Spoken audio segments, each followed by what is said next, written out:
Hello, I am Colin McMichael. I am the Education Coordinator at Tree Folks, and I am joined here today by... I'm Emily Caton. I'm the Associate Director of Education here at the Contemporary Austin, and right now we're at one of our locations called Laguna Gloria. So we have some really great riparian trees that we're going to go explore, and there's some really cool art just distributed all around the property here.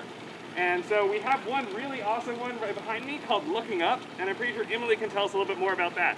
Yeah, one of my favorite things about working here is how you discover contemporary art immersed amongst all these amazing trees and other plants. And so Tom Friedman's sculpture Looking Up is 33 1/3 feet tall. So that means it actually stands taller than some of the trees that surround it, which is pretty awesome. He uses single-use materials to create his sculptures. So as you can see in this shot, it's super silver and metallic, which also lets you know it's probably hot right now with all the sun. And in his studio, he used aluminum baking pans and muffin tins to create this sculpture of an alien or a person, someone abstracted, looking up at the sky or looking up at branches of trees, which is what I'm so excited to do today. Woo! And the first trees we're going to look at are these right here, and they got a whole bunch of branches for us to look up at. So these trees right over us right now are one of the tallest trees in Austin and the third most common tree in Austin. These are all southern live oaks. So live oaks are really great trees for Austin. They are drought tolerant. They have evergreen foliage that's alternating along the stems, and it's these really dark green leaves that are really hard to mistake for anything else. In the fall, generally around now, they should be covered in acorns, but this year is actually weird. All the live oaks are kind of taking a break because a few years ago, they put out a ton of acorns everywhere. I love stomping on them. I don't know if that's yeah. another thing that you like Super to do. crunchy. We're gonna head down to the lake now.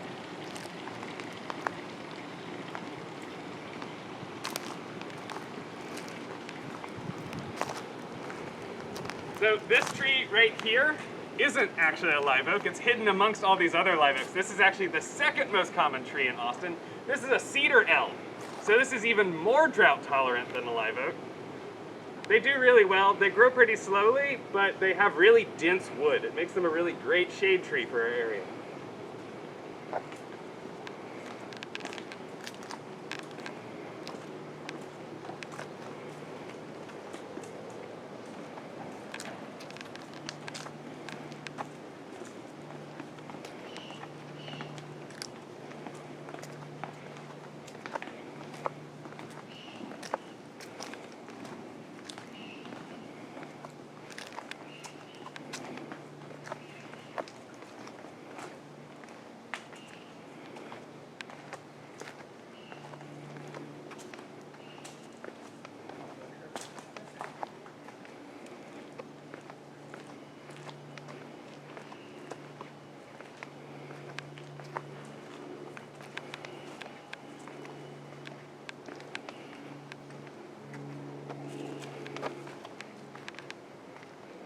This is a work of art by Wageshi Mutu titled Water Woman, and much like Tom Friedman's Looking Up, I love sculptures that remind me to take in my surroundings.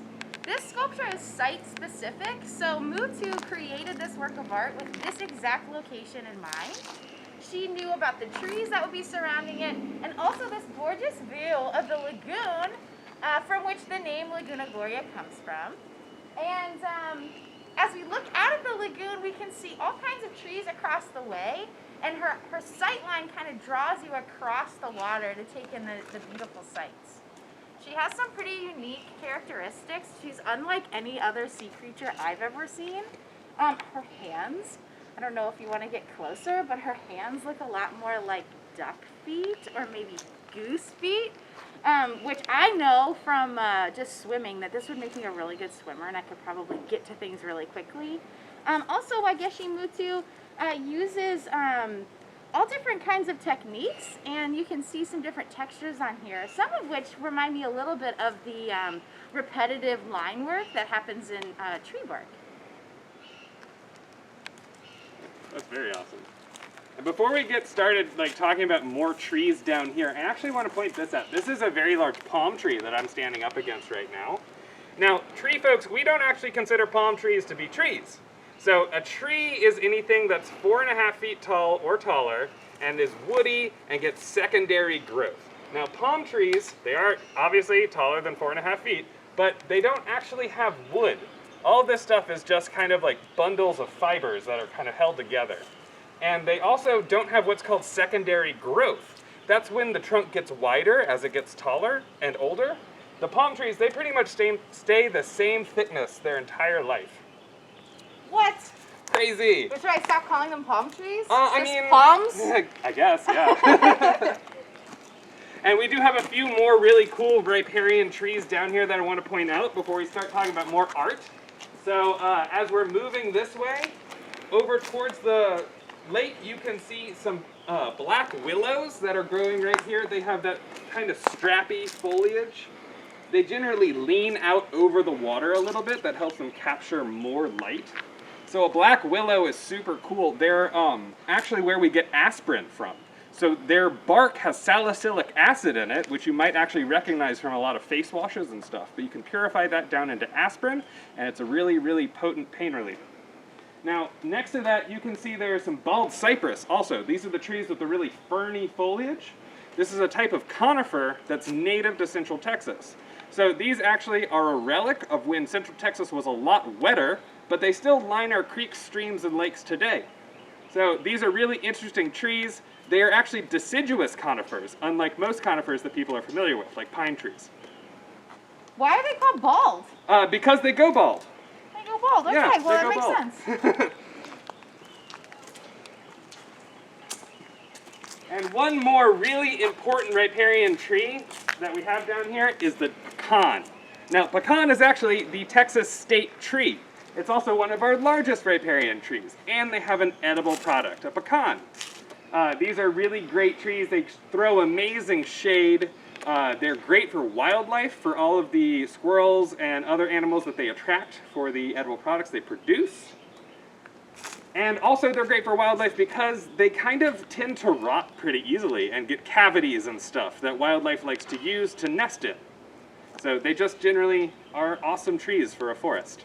You don't ever really want to plant a pecan too close to your house though, because their limbs, they tend to break, and they'll also drop them when it gets droughty. So generally speaking, a good place for a pecan is as far away from your house as you can plant it. And you brought up with the pecan trees that they start to have, you know, like holes and little areas for things to nestle in. That's one of my favorite parts about this sculpture of a tree trunk by Ai Weiwei.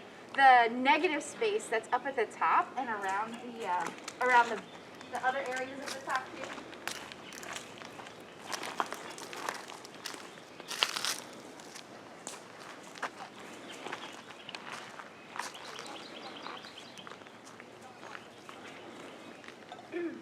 So with this work of art, what we're looking at is iron, but Ai Weiwei found a rotting tree trunk and kind of peeled this big piece of the bark out from the center part of the tree and cast it in iron. I'm not sure if it comes through in the video, but if you look really closely, there's actually like a little bit of a grid happening on the inside, and that's where the welding marks kind of piece this work of art together. Just like we've been talking about with bark having this like awesome texture, as you get closer to this sculpture, you can almost see like the flow of the life that this tree used to have. Ai Weiwei found this piece of a tree really close to a market in China that would sell like really interesting branches or maybe cool roots. So maybe you watching wherever you are, maybe you have something in your house from nature that maybe helps you remember an experience or maybe a hike or something. And that's kind of in the spirit of this work of art.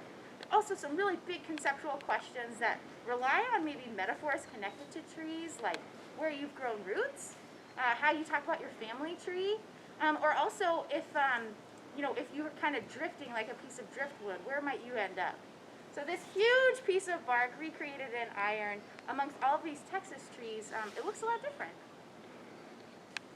Awesome, thank you. And yeah, the kind of shapes and swirling motions that this tree is making, it reminds you of these burls and stuff that we see on these trees around here. So this right here on this pecan is something called a burl. This is where the tree is trying to heal from some sort of damage or infection, and it's kind of gotten a little confused, and it grows something that's almost like a tumor in a tree. And this one is another one that kind of is in there it is. conversation with Almost that exactly like it.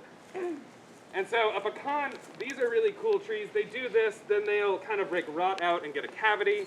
That's a great way to identify them. Also this stripy kind of bark like this. Also, they have compound leaves. So this is what we call a pinnately compound leaf. It's pinnate because it's like a feather or a pennant. So it's longer than it is wide. Palmate compound leaf is like your hand. That's more like something like a palm tree. But pecans, they have these leaflets. Be careful, buckeyes also have very similar leaflets, but we'll see some of those soon. Actually, I think there's a buckeye right here.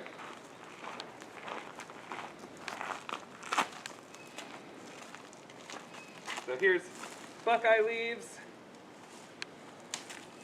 You can tell, quite different, a lot smaller, a lot fewer leaflets.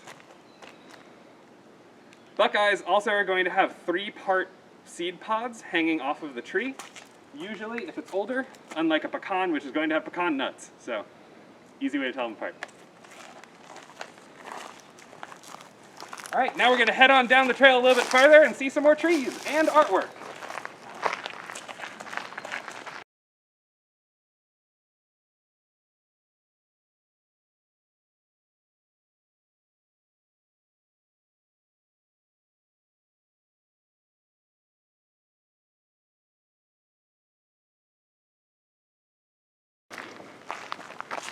So the next tree we're going to talk about is right here. This is a really cool tree for this area. It is technically a Texas native, but it is native to East Texas. The trees here have mostly been introduced or spread by birds from trees that we've introduced to Central Texas.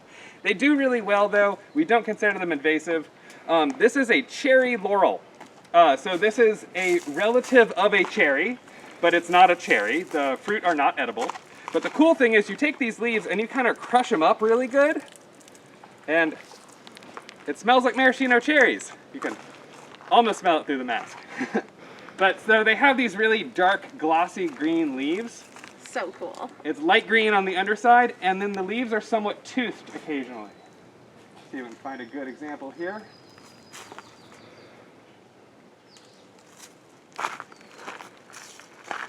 You can see very small teeth on that leaf. And along with the maraschino cherry smell, that is always going to be a cherry laurel. It's a very good screening hedge for our area. They tend to grow quite densely. Another good screening hedge for our area is right here. This is what we call possum haw. It's one of our native hollies. So we actually have 2 native hollies.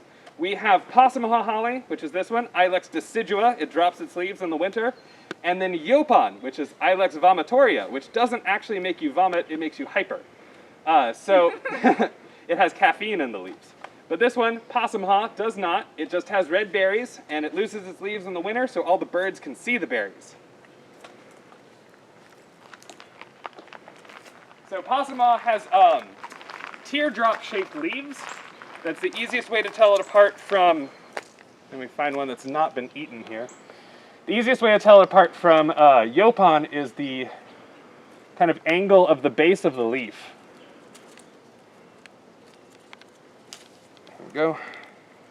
So you can kind of see on these they have an acute angle there at the base of the leaf, if you can imagine what that looks like where it wasn't eaten. Yopon is going to be much more kind of ovular and less teardrop shaped.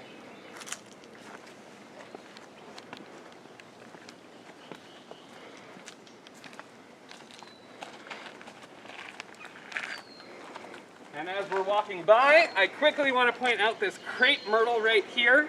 So crepe myrtles are non-native trees. They are from China. They have this really distinctive smooth bark. The leaves are all the way up there, but they're kind of round and, you know, egg-shaped. And then they have really pretty pink or purple flowers usually. So everyone loves crepe myrtles. Purple. This one's purple? Yeah, when I look down, I see some of the Nice. Yeah, I think this one's purple. Sorry to interrupt. No, you're good. So everybody loves crepe myrtles because of the purple flowers. They bloom all summer, but again, they are not native, so maybe think twice before planting one of these. We got plenty of native trees that are great alternatives. If you're going for the really pretty bark, I recommend persimmon. They look basically the same.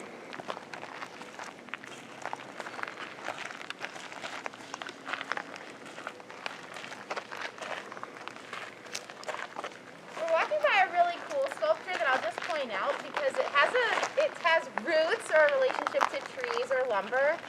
This work of art, Luna, by Ursula von Reiningsbarg, again has that kind of grid pattern over top of it because in her studio she's using 2x4 cedar planks to add the sculpture up, and then she uses circular saws to then subtract or cut away. And so the texture we see in this urethane sculpture after it's been cast, you can see all that delicious line work from her subtractive process with that circular saw. You can almost hear the buzzing of her tools when you look at this piece. It also turns on, so if you're ever here in the evening, you can see this work of art light up amongst these beautiful trees. And I will say being here in the morning is great too, because if you spend a little time around here, you can start to see the light change inside of the sculpture, and it really changes the dynamics. All the shadow play inside of it really start moving. It's awesome. I agree. We got some really big live oaks up here coming up. These are some of the larger live oaks on the Laguna Gloria property.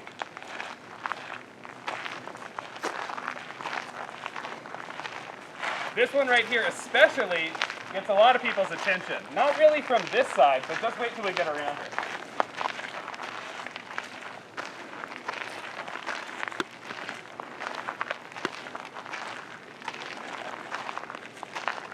So from over here, you can see this giant mass on this side of the tree.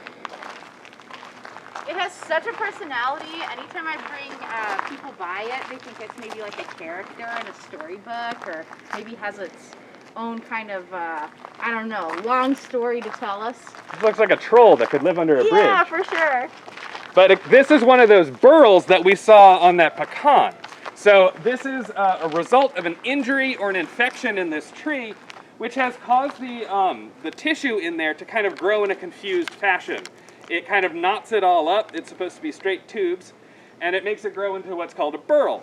Now, burls are actually prized by woodworkers because they can have really gorgeous grain and patterns in there from all that swirling connective tissue and stuff. People use them on lathes to turn bowls and plates and all sorts of fun stuff. But that's only certain bowls. Usually they are not really great quality, and unfortunately you can't discover that until you remove the bowl from the tree. So, the burl from the tree. And doing that generally kills the tree. So you never ever really want to harvest a burl like that from a tree like this because it would really, really damage that tree. And when we were out walking earlier, I was curious and I asked Colin, like, oh my gosh, how's this tree doing?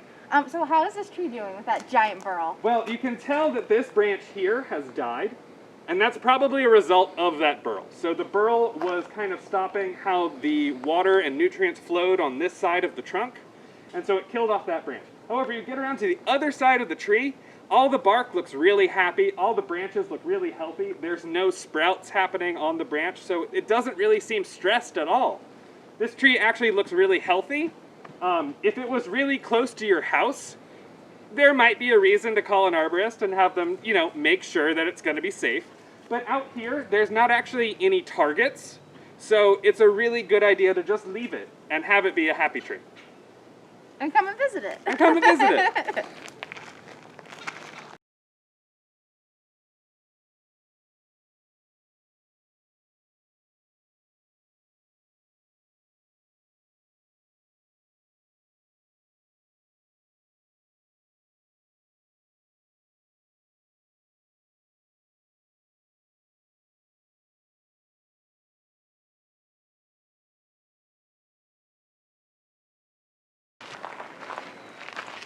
So I should probably mention these. This is a Texas mountain laurel.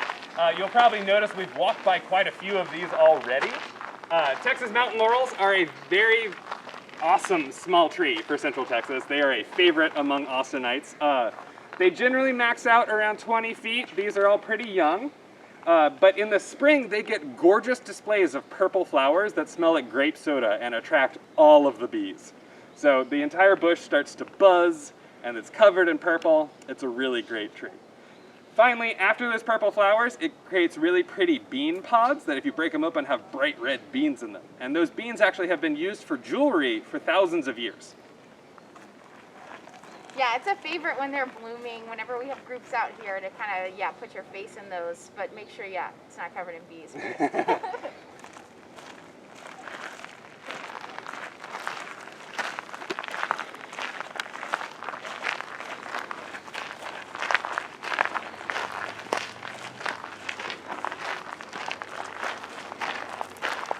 All right, we're gonna head down the stairs here, but before we turn off this path, I actually want to point out something that's behind us. So you can see there's this weird yellow thing growing out of this tree behind me, right? That is actually a parasitic fungus. So this is a chicken of the woods. This is a type of fungus that grows in the wood of trees and eats it from the inside. This is very detrimental to the tree and will eventually kill it. The fungus is a type of polypore, so it doesn't actually have gills on the underside, but it is edible. So if you were in the mood for mushrooms, you could come out here, maybe pick that, fry it up, and have some delicious chicken of the woods. Although, don't pick it out here because it's Laguna Gloria, and, you know, everybody should see it. And I also want to just point out that I'm removing some of the signage, but Laguna Gloria is open, even though with restricted hours, and the signage here is to help keep everybody safe, but we're the only people out here, so that's why I'm breaking the rules. You don't get to. So yeah, after y'all, and I'll close it up behind us. Thank you very much.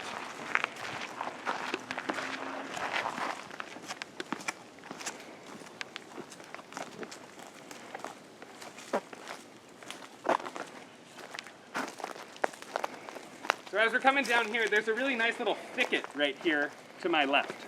This is what we call rough leaf dogwood. So this is a type of dogwood. It's the only dogwood we have native to Central Texas. It doesn't have the quintessential white dogwood flowers that you're used to. It actually has big plates of white flower that don't smell very good at all. In fact, they actually smell like hot garbage. These trees attract flies, and the flies then pollinate the flowers. So if you really like the dogwoods, maybe don't plant this one by your house, but they are great for pollinators, so you should plant them somewhere. Hot garbage. Hot garbage, yeah, they really stink. I have thought there were just like really rancid dumpsters nearby, and it was this tree. You're like, ow. And as we're rounding the bend, right here we have some extremely impressive examples of bald cypress. So we saw two smaller trees earlier. This is how big they get here. Actually, they do get larger than this. You just really can't find them without going to an old-growth bald cypress forest. There's maybe one of those left in Texas. But yeah, they're absolutely gorgeous trees. These fern-like foliage is not actually a compound leaf. So a lot of people think that these have compound leaves that look like feathers. This is actually a deciduous stem that then has additional needle-like leaves coming off of it. But it drops the whole stem, making it look like a leaf.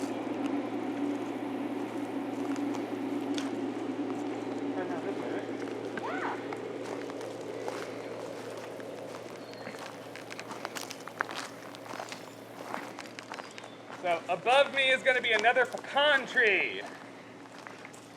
These regenerate pretty readily down here in riparian forest because squirrels like to bury these nuts everywhere. I know, I'm like watching my step because there's so many little holes.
So here's a great example of something that's not tree foliage that you might think is a tree. So this is Trumpet Creeper. It has compound leaves like this. It's a big woody vine right here. So this is not tree foliage. You might confuse it with tree foliage if you see it growing up a tree, but really you want to look all the way up there at that foliage, and that's what you should be using to ID. So you might see this and think it's some sort of crazy tree with compound leaves, but once you get up to the canopy, this is actually a hackberry. Hackberries have simple leaves with asymmetrical bases. They also have very prominent warty bark, and we should see one soon that Oh yeah, okay, cool. is a little bit more obvious.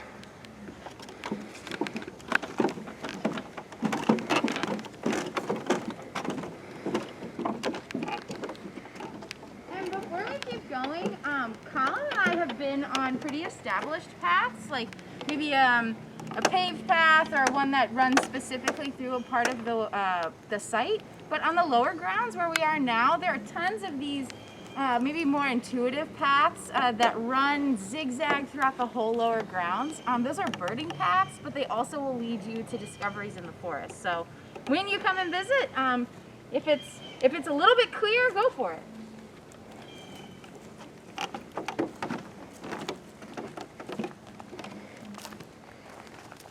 So as we're down here in this really tall canopy, you can see we're surrounded by bald cypresses and some smaller trees that are regenerating around us. So this is a mulberry right here. It's a red mulberry that's regenerating right there. And in front of it right here is actually a box elder maple. Little babies. Little babies.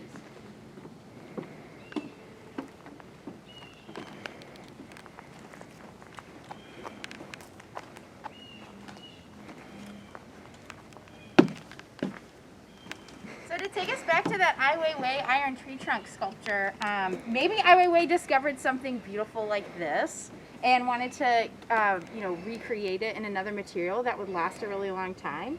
So imagine the next time you go for a nice long walk, what kinds of things would you maybe want to gather and maybe recreate in another material?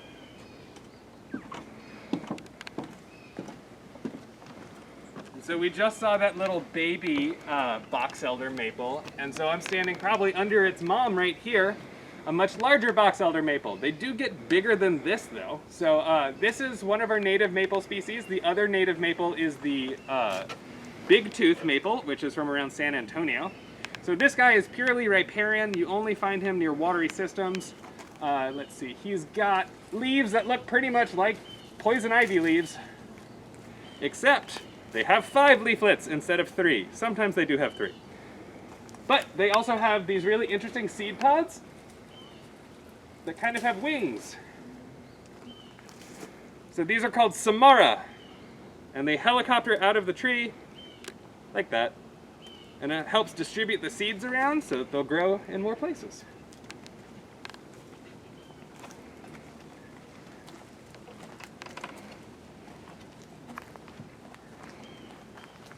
We're approaching the water's edge where we'll discover little pockets of maybe little sight lines where you can kind of sneak up on some contemporary art. These are works by Marie Lorenz, and she investigates waterways and water systems and the ways that humans and nature interact and either benefit or maybe take unequally from each other. And these forms, they're in the water and they're also right at the water's edge. Real treat for the eyes. They've been here for over a year now, so they've been getting lots of nature collaborations on top and inside of them.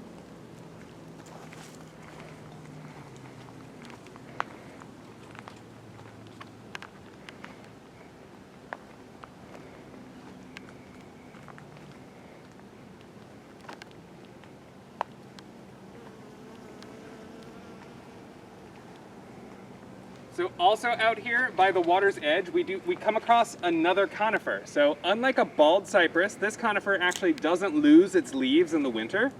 I'm pretty sure this is an eastern red cedar. There's 2 options here. It could be an eastern red cedar or an ash juniper. They're really hard to tell apart. Generally speaking, an ash juniper holds its branches acutely like this, whereas a red cedar is going to hold them perpendicularly against the trunk like this. Also, eastern red cedars have a single trunk, generally speaking. Ash junipers have more than one. The reason I'm not completely sure is because ash junipers are supposed to grow west of I-35, and eastern red cedars are supposed to go east of I-35. If you know where Laguna Gloria is, we're out here on Lake Austin. We're very clearly west of I-35. So this is no place for an eastern red cedar to be. However, it's growing like one. So I'm gonna say it's an eastern red cedar. They're really interesting conifers because even though they have cones, the cones themselves are fleshy instead of woody, so it actually looks like a berry. That's what those blue berries on here are. They are absolutely loved by a bird called a cedar waxwing. I really love coming out to the water's edge, and you can discover a little bit of our shoreline restoration as well. So from this perspective, very carefully with the water to your backside, you can see some really big logs that line the shore and dot different spots where maybe we were losing some of the shoreline. And those logs are products from a really aggressive invasive species removal program that we did over the past few years. So taking what we cut down and putting it back into nature to make sure that this place stays around for a long time. Yeah, get a load of this really awesome seafood trap right here. These are sculptures by Marie Lorenz as well, and they are inspired by or maybe modeled after saltwater ways or saltwater traps. So she also is giving us maybe a little nod that if you know that this is not saltwater, but you know anything about seafood traps, there's a little bit of a disconnect or maybe a mythology that can come about. I like it. Me too, me too.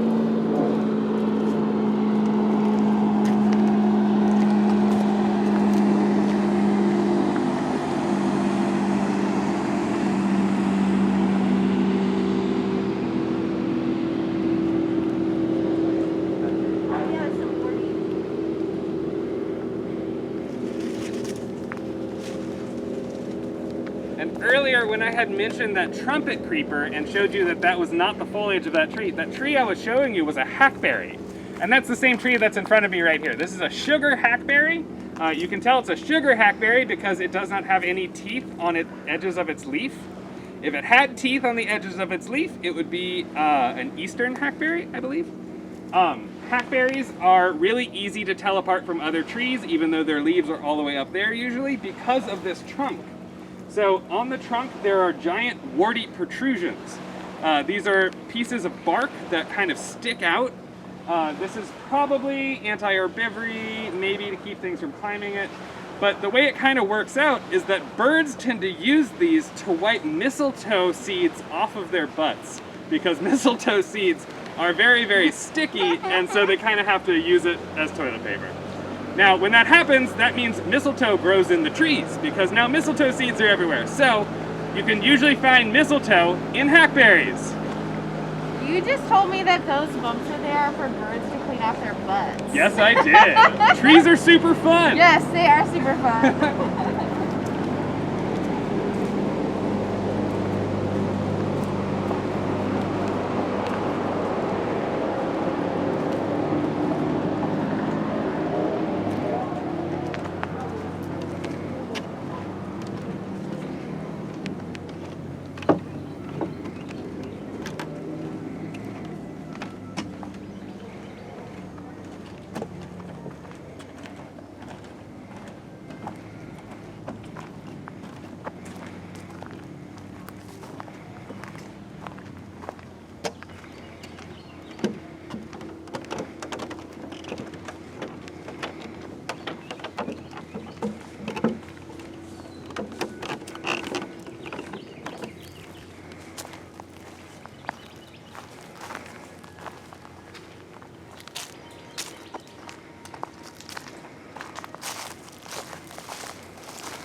Yeah. This is one of the most beloved sculptures at Laguna Gloria. This is a work of art by Anya Galaccio. The title is To See If Time Was There. This piece is one of the coolest places to be in Laguna Gloria because it really is like cool to the touch. You can also climb on top of it and use it as a stage or a place for meditation or performance. And the origin story of this sculpture is, I would say, slightly connected to the Ai Weiwei iron tree trunk in that Annie Galaccio saw something in nature and wanted to recreate it in a different material. This is the product of a 3D scan of a living sequoia tree in Wales. So she brought a team of scientists and data people and scanned the tree to this height, sent all of that digital information to a stone carving studio, and then the texture that we see is basically a robot's interpretation of that sequoia tree's bark. So this beautiful texture is it's carved by robots. So that also brings to question, authorship with artists, the artist's hand. Additionally, this really cool pattern of rectangles and squares relates to how humans consume trees. So if you've ever seen a tree stump, normally, what is there, Colin? When you cut down a tree? Yeah, what do you normally see on the interior? Well, so it's all stuff called xylem tissue. That's everything that wood is made out of. This is actually inert material inside the tree that is not alive, but is moving water up the trunk. And then the very, very center of the tree, so all the way in here, that's what we call the heartwood. And now heartwood is basically the tree's toilet. Let's just call it that. So the tree makes a lot of nasty products that it's trying to get rid of that make living difficult. So what it does is it shunts it all into the center of this non-living wood tissue to keep it away from the living bark that's out here. That also has the secondary benefit of keeping that living or that dead tissue inside preserved, and to keep insects and fungus out of it, because all of that nasty chemicals that the tree is putting in there is very detrimental to life. So it's all tree preservatives and stuff, and that's why this center of the tree here is some of the most prized lumber. Yeah. And this big square in the center is a standard cut of lumber. So if you were going to cut down a tree this big, this is actually the map of how a company would basically divvy up the wood to create different types of standard cuts. So for example, over here you can see our friend, the 2x4, which we also saw in Ursula van Rijdingsvaard's sculpture Luna. And normally when you would cut down a tree, do you see squares and rectangles? No, you do not. You see rings. Yeah, so not only is this showing our relationship to nature, but it's also showing how humans maybe conform natural products into something that's more consumable for humans. Which makes me think about all the things that I consume from nature and maybe ways I can honor that, maybe through a work of art, or just maybe contemplating it while out in nature. And trees, people transform nature with trees all sorts of ways too, not just by cutting them down and turning them into lumber. We also plant trees that shouldn't be here. So if you look around us, actually, right here behind me, this is an invasive tree, a Chinese tallow. So Chinese tallow were actually brought to North America in the 1700s so that Americans could use the berries from this tree to make soap and candles.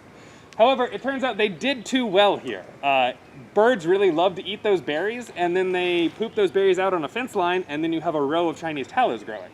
However, nothing else eats tallows, so they just grow and grow and grow and make more tallows. Unfortunately, this means that they are actually competing for space with lots of our native animals that need open habitats. So, for example, here in Texas, we have a native bird called the Atwater prairie chicken. Unfortunately, this bird is restricted to the marshland around the Gulf Coast, and this tree is invading those marshes, taking that grass habitat and turning it into a forest. That means that this bird can't reproduce anymore because it can't mate in those open grasslands. So we actually have less Atwater prairie chickens because we have more Chinese tallows.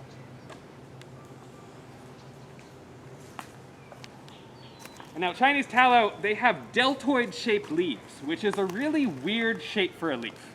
We're about to see a native tree, though, that also has deltoid-shaped leaves and is much cooler, and you should plant more of them. Just not near your house, because they tend to drop their leaves. They're amazing.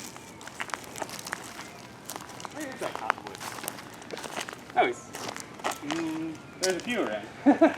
We'll see one soon, I promise you. I think it's down here by that big black sculpture. Yes, it is.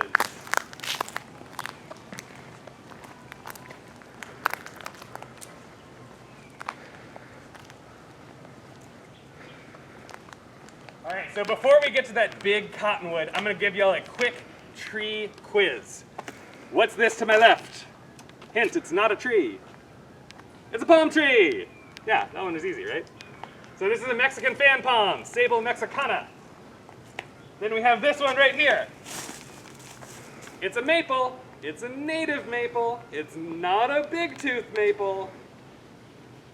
It's a box elder maple. So this is our native riparian maple species. And one more. It's got simple leaves, uneven bases. And this one does not have Trumpet Creeper on it. It's a hackberry.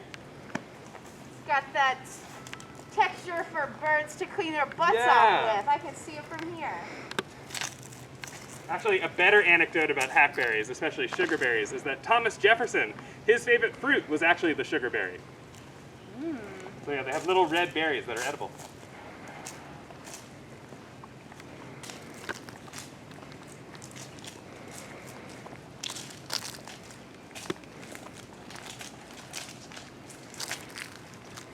Well, now I know we're getting close to the cottonwood because I found cottonwood leaves, so this is good. It's promising.